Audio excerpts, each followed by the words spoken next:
Hey folks, welcome back to 24 Karat Lifestyle. Today I will be making red velvet and strawberry crunch cake cheesecake jars. If you're interested in learning how, just keep watching. So starting out, I am using some hot dish water, just hot enough for my hands to stand it. I've also added vinegar to this water, along with a clean dish rag to clean all of my utensils. I'm using vinegar for the purposes of disinfecting as opposed to bleach.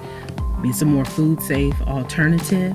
So you want to make sure that you are doing this part before you start any work on any type of food preparation, whether it be to cook or to bake. You want to make sure that you properly and thoroughly disinfect all of your utensils before use.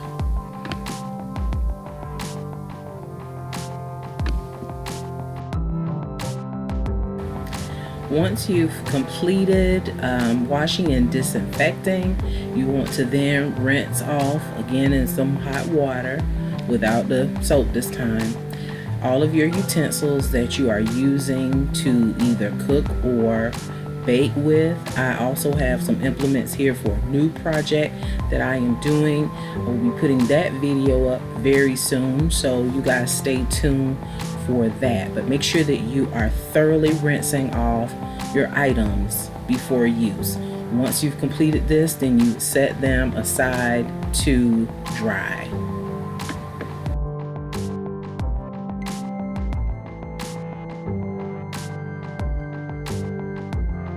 For the cheesecake, you want 2 8-ounce blocks of cream cheese, any variety of your preference. You want to make sure that you are using, I like to call it your whipping attachment to your mixer. You want to use 2 teaspoons of lemon juice, which I have here in this cup. And when you add the lemon juice to the cream cheese, you want to beat both elements until they are soft and smooth. And from there, you want to, which you'll see me do here, you'll want to pour in 1 pint or 2 cups of heavy whipping cream. So you see me doing that here, just making sure that the mixture is smooth. And also you want to make sure that your cream cheese is at room temperature thoroughly, otherwise you're going to get clumps and lumps. You're just gonna have a hard time. So when it's at room temperature, it's a little bit easier to mix. Again, as I've stated, once you add your whipping cream, then what you want to do is make sure that you mix your batter very well until the mixture becomes thick. Now during this process, I want to remind you all to make sure that after you've added your whipping cream and you've allowed it to mix up until it is thick, you want to take the time to make sure that you're always scraping down the sides of your bowl so that you don't get clumps in your mixture later on from elements that are sticking to the side of the bowl. Be sure that you are doing that.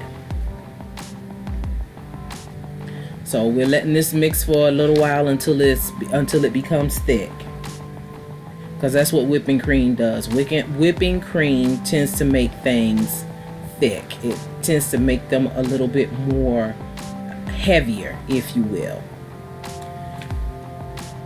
So now from here, you want to add in 1/3 of a cup of granulated sugar. Now that sugar is going to break down within the mixture, and you'll see me add that here in just a little bit. But you do want to add the granulated sugar, and you want to do it until, once you add it, then you want to beat until the mixture is stiff. It should have some firmness to it. So I'm about to do that now. Also, a little further on in the clip, you will see me, because I forgot to mention the sour cream, but you want to add 8 ounces of sour cream to your mixture. Always taking the time to stop, as you see me doing here, and scrape down your bowl. Other tips, I forgot to put my gloves on here, but due to COVID and other, I mean, if you're a baker, if this is what you do commercially or professionally for people, you should be doing it anyway. But I forgot to put my gloves on here, but you definitely want to make sure that you have hot soapy dish water with a little vinegar in it to make sure you disinfect. And I don't pre-measure my vinegar, I just pour it in the water. I had just taken my hands out of the water here from washing the glasses to make the filling for the cheesecake jars. At any rate, once you have added your sour cream and you thoroughly scrape down your bowl, you want to also, and I neglected to mention here too, but you want to add another 1/4 of a teaspoon of lemon extract. Now listen, it's completely up to you as to how much. You can do 1 teaspoon, 2 teaspoons, 3 teaspoons. I just do a 1/4 of a teaspoon. You can also, if it's not sweet enough for you, you can also add another 1/3 of a cup of sugar. If it tends to break down some, all you need to do is just add a little confectioner sugar, not a whole lot, but just add some confectioner sugar to it to fluffy up more or stiffen up more your mixture, and that will help you have some firmness when you get ready to pipe in or put your cheesecake filling within or layer it, shall I say, within your jars. But as I stated here, now you see me adding the sugar, so you want to make sure you do that. And again, just let it mix until it becomes thick. Once you've done your sugar and your sour cream, as you'll see me in the next frame, because I told you I forgot to add it or to make mention of it, so I'm doing it now. Once you do that part, you want to make sure that you add I've also added a teaspoon of vanilla. To each his own. You can do that or not do it. It's completely up to you, however you want to handle it. No judgment on this end, totally up to you. But like I said, make sure that you are using clean utensils, things that have been thoroughly cleansed and disinfected. Make sure your hands are clean, and if at all possible, make sure you're using gloves.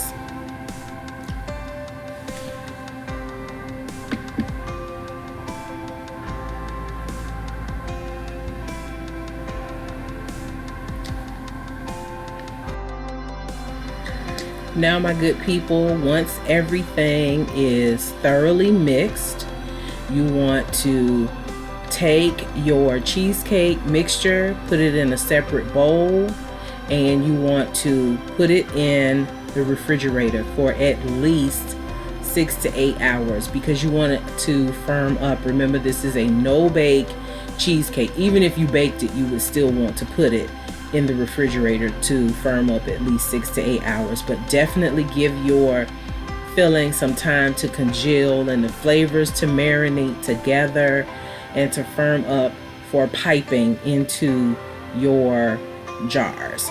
Don't forget that. Refrigerate 6 to 8 hours. And then coming up, we are going to be working on our strawberry crunch cake crumble. So get ready. We're about to get into it.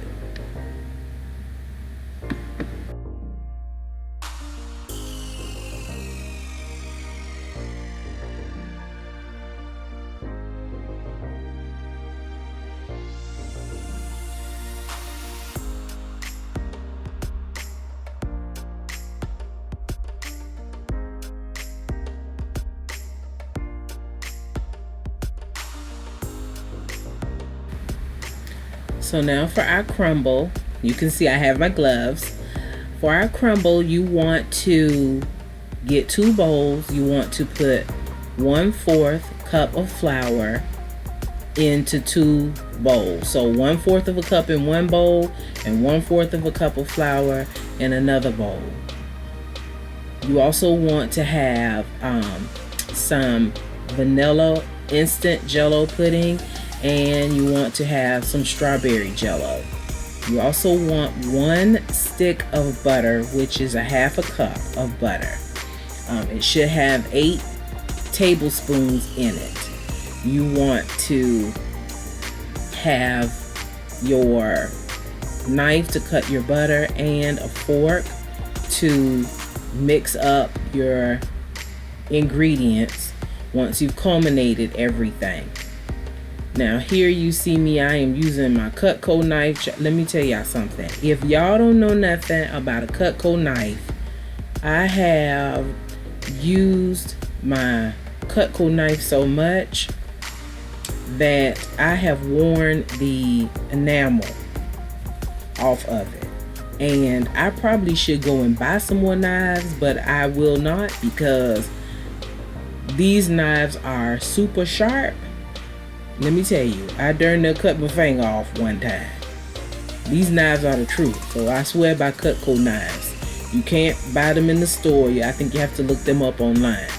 But at any rate, as I said, make sure you got your 1/2 cup of flour, your 1/4 cup of flour separated and put into each bowl. 1/4 in one bowl, 1/4 in another. Again, your strawberry jello, your vanilla instant pudding, your butter, your knife, and your fork. And what you're going to do at this point is you are going to separate your 1/2 stick of butter. So you want 4 tablespoons to put in one bowl and 4 tablespoons to put in another bowl. But you want to separate them up, put them in their individual bowls. Once you have completed that task, then you want to take your strawberry jello and you want to put it in the bowl with your butter and your flour, and then your vanilla pudding you want to put in your other bowl with your butter and your flour. Now listen, your butter needs to be at room temperature again, otherwise it's going to be difficult to incorporate or stir. So make sure that your butter is at room temperature. Once you've gotten all of your ingredients into the bowls, then all you need to do at this point is just stir everything up. And you want to stir everything up until it is well mixed together, which you'll see in the next frame. It should feel like or have the consistency kind of working with Play-Doh. You'll be able to judge that like by the way you can mash it in your hand or squeeze it in your hand, but make sure you thoroughly mix everything up. And like I said, that will be coming up in the next frame.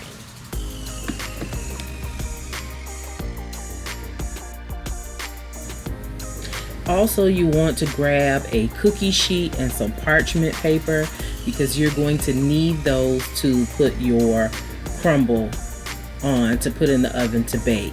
Also, make sure that you have preheated your oven to 350 degrees.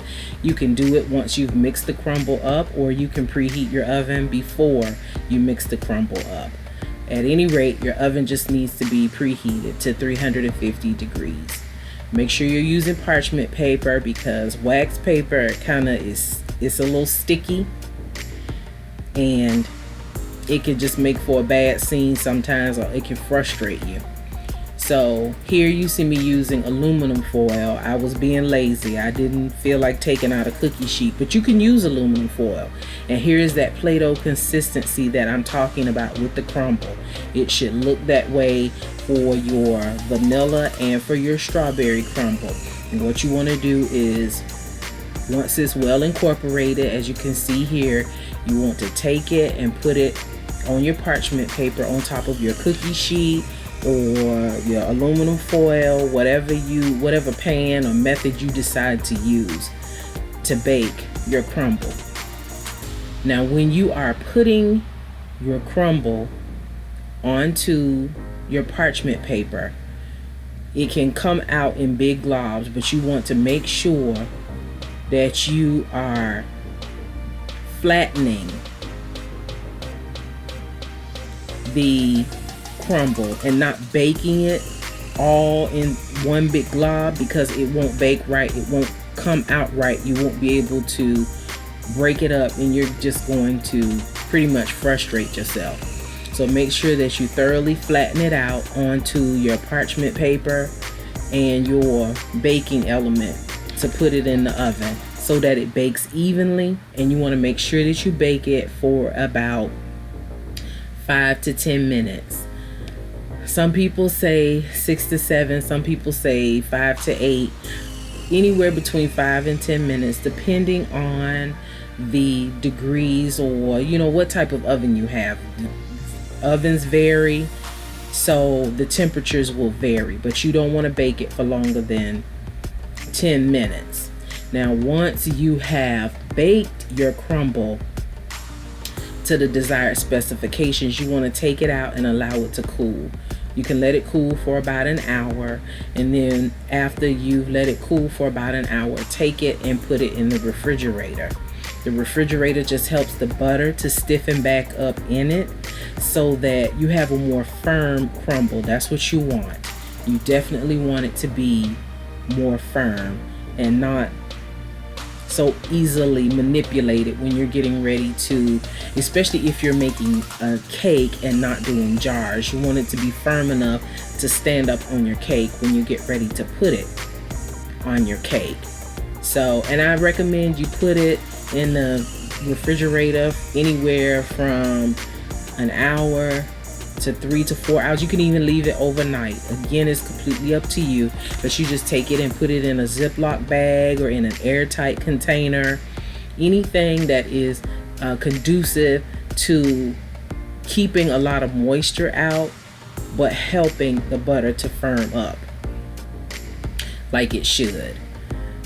So once you've done that part, then you're ready pretty much for the next phase, which is breaking up your crumble, or to resemble the strawberry and vanilla crumble like you see on the Good Humor ice cream bars, the strawberry shortcake ice cream bars. You're ready for that. So you'll need a food processor or Ninja or a blender, and listen, even if you don't have those things, if you have a rolling pin, as long as your crumble is in a Ziploc bag or an airtight container, you can at that point use your rolling pin and you can kind of break up the crumble within the Ziploc bag. Here, I'm having a little trouble with my Ninja here. I forgot that you have to push it down in order to make it work. I just placed the thing on here. But if you're using a Ninja or a food processor, just make sure that you're pulsing and not completely blending. You don't want powder, you want chunks. You don't want huge chunks, but you want nice little chunks, like I said, to represent the topping that goes on, like you see on the Good Humor strawberry shortcake ice cream bar. So just pulse, like I said. And remember, if you don't have a processor or a Ninja, just use a rolling pin and use your Ziploc bag. You can just kind of break up your crumble within the bag.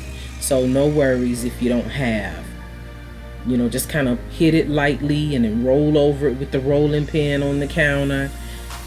Not enough to break the bag, but enough to break up the crumble so that you have for your jars.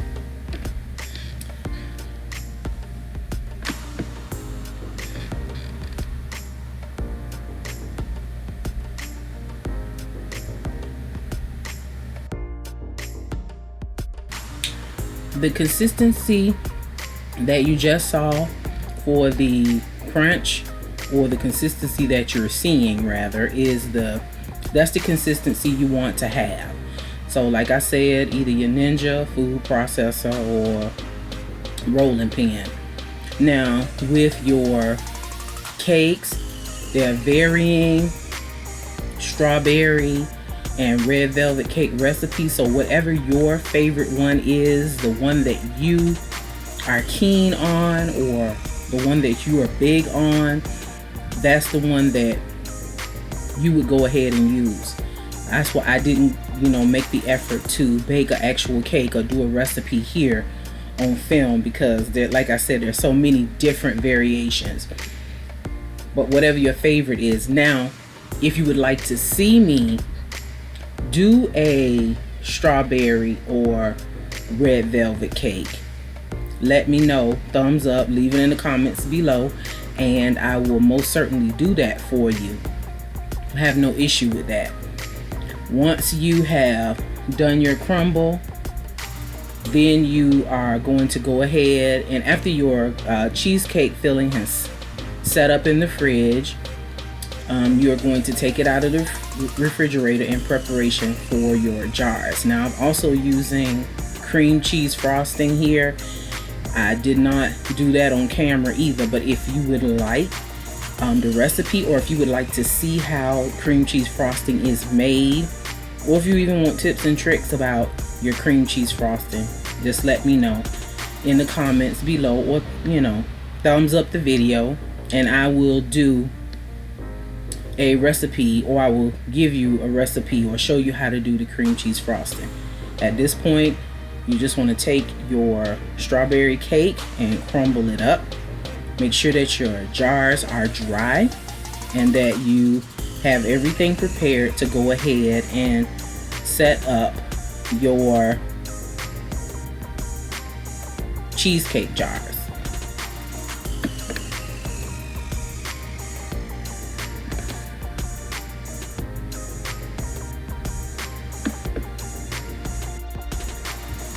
At this point, what you see me doing here is I've added, I believe, a little cream cheese frosting at the bottom. Now I am adding a layer of my crumbled up strawberry cake. I will then take and add another layer of cream cheese frosting. From there, once I pipe in the cream cheese frosting, then I will gather up,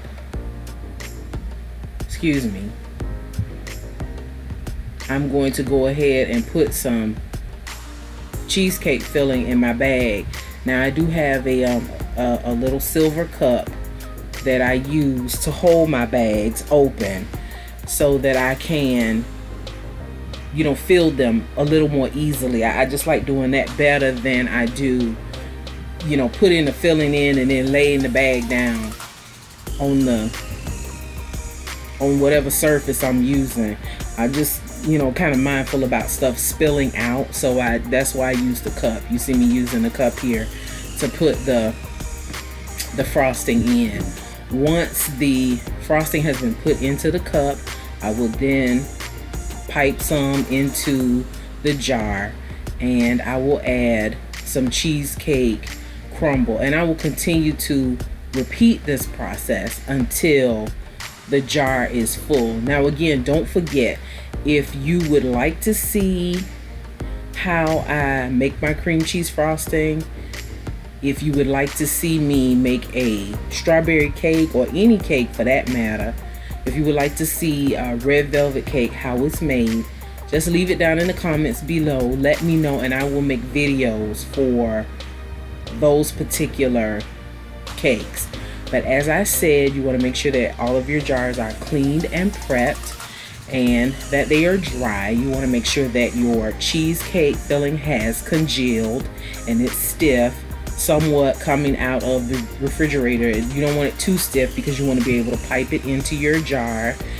Then you want to go ahead and set your jars up however you want to layer it. You don't have to use cream cheese frosting first. You don't even have to use cream cheese frosting at all. It's just up to you. But I make the jars based on how I would make the cake, which is the cake itself, the cheesecake, then the cream cheese frosting, and then the crumble to stick to the cake. So I just try to keep the jars as consistent with how I would actually make an actual cake. But again, as I said, you can layer this however you want to. You can set it up however you want to. You can put cake on the bottom. You can put the crumbles on the bottom. You can put the filling on the bottom. You can put the frosting on the bottom. If you even choose to use the frosting. Like I said, it's completely up to you.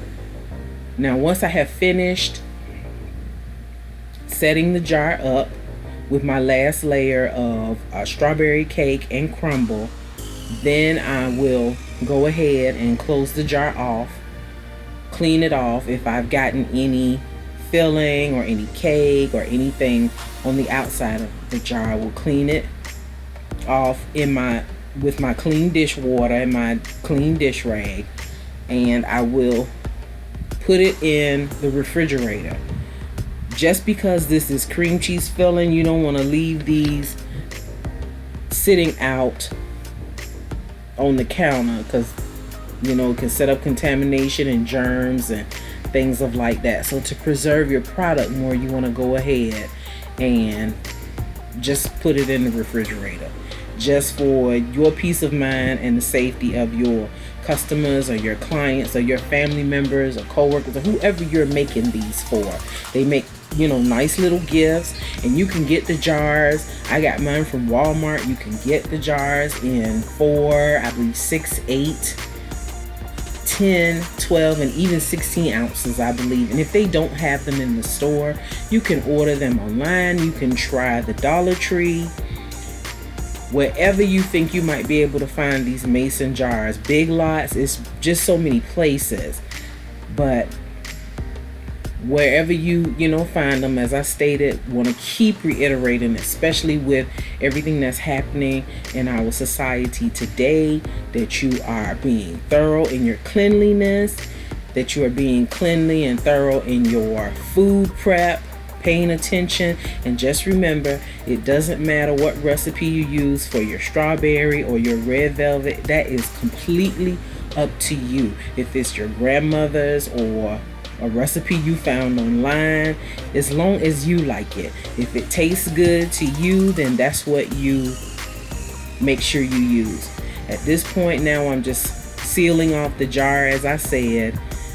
I'm cleaning it up if it needs to be cleaned up, and then placing it in the refrigerator because of the cream cheese filling. Like I said, you don't want to make anybody sick.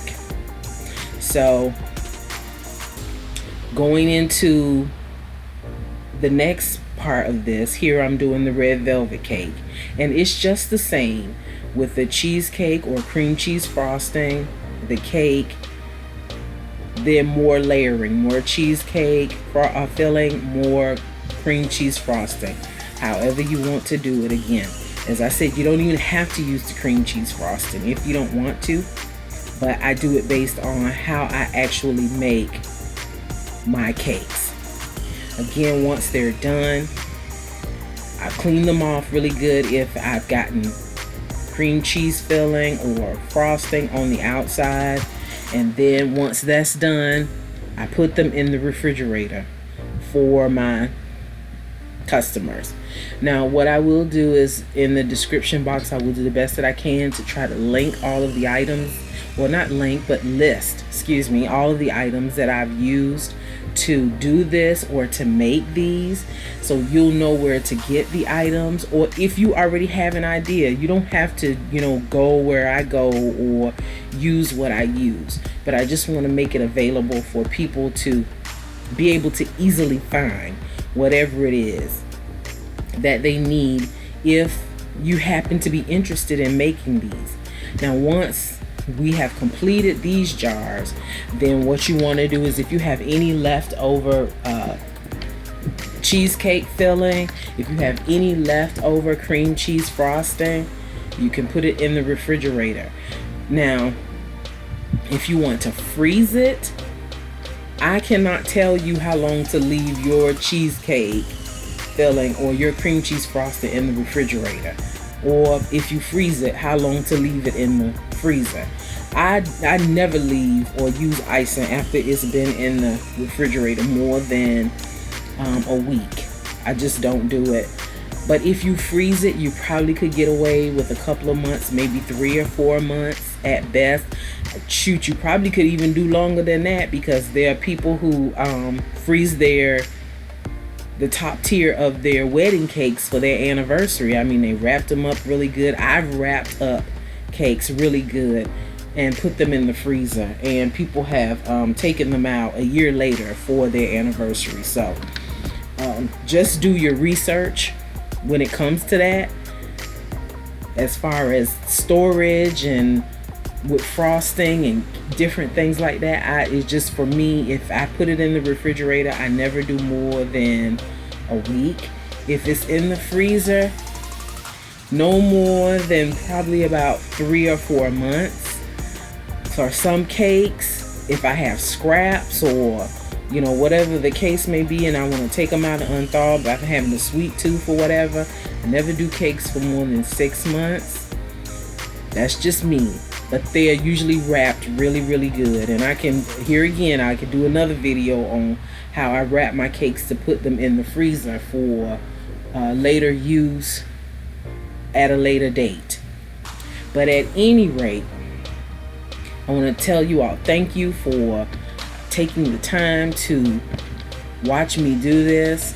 I appreciate. I'm still working on trying to get this editing right, and this camera angling and all of this other kind of stuff. But nonetheless, I hope that this video has been helpful. If it has, please like this video, give it a thumbs up. If you want to see more videos from me, please turn on your notification bell, and please don't forget to subscribe to our channel. We do have more content coming as far as creative things go. We are still discussing and talking about the Word of God, and we will be talking about various topics if that's what you want to see or hear.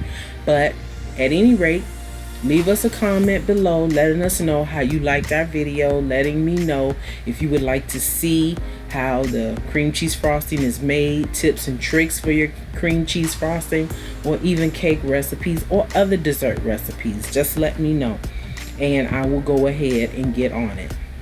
At any rate, thank you guys so much again for taking the time with me. I am grateful and appreciative for all of your time and your effort that you put into watching and supporting this channel. You guys, I love you all. Y'all be blessed.